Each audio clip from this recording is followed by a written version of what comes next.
Hey there, it's Juju, and it's day 438 of this administration. And last night, a little bit before 2, I was laying right up there. We're on the second floor here, so that's like 3 stories up, little cabin in the Santa Cruz Mountains. And we were awoken by a very strong earthquake.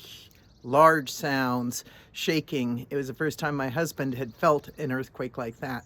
But it wasn't for me because I was here in 1989 for the big earthquake, October 19th, 5:01 p.m., 6.9. And I don't have a memory, but I will never forget that date. There's kind of a funny story, and people love to tell their stories of where they were in the big one. I was living across from the boardwalk in Santa Cruz, and I was studying court reporting of all things, and I had to drive over the hill. And we were living in an old Victorian, and wasn't my designated parking spot, but I always parked in the same place. I got there that day, and this little truck had taken my parking spot. So I had to park around the back, went in, we were eating, I was getting ready to drive over the hill, and then the shaking started. And the earthquake last night, which was a 4.9, and but was very close in terms, like maybe a mile or two from the epicenter. I've never been that close.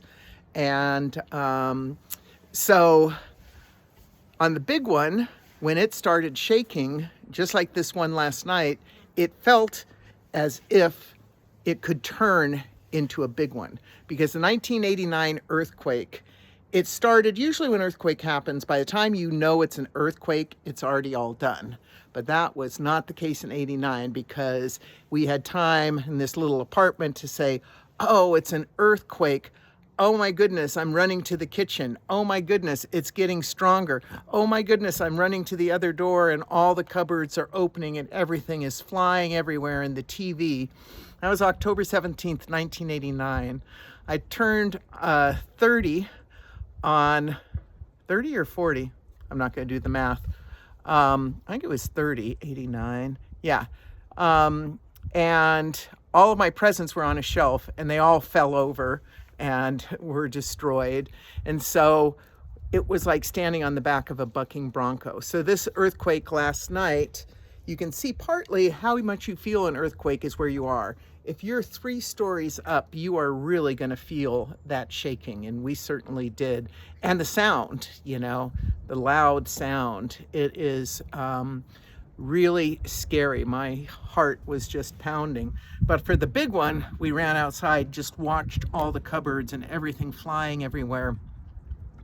And then we walked around to the front, and the little truck that had taken my parking place, the chimney had come down and destroyed it. So if he hadn't been there, I would have lost my car.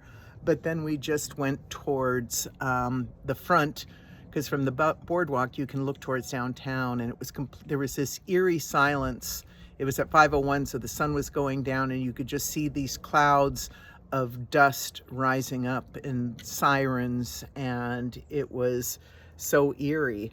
Now, there was a bigger earthquake than this one, which also impacted me. In 89, I was working at the UCSC library, and all of the shelving came down, and the books, it took days to reshelve all the books.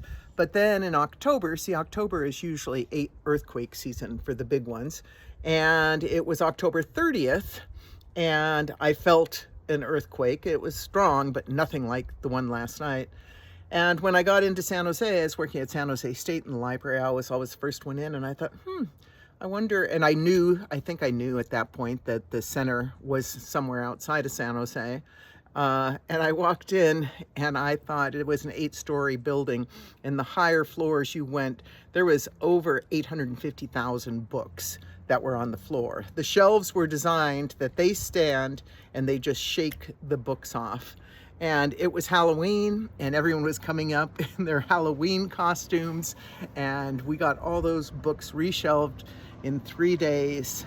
But so living in California in this area, earthquakes have definitely impacted my life and my career, and I was just so glad that last night, though it took me a long time to stop shaking because it brings back the PTSD of other earthquakes, that there was no damage, it sounds like, to anyone in my community, which is what we want. We want everybody to be safe. So anyway, that's the report from the shaking ground up in the Santa Cruz Mountains about the earthquake last night. And this is Juju, unfiltered, unscripted, unedited, and lead with love.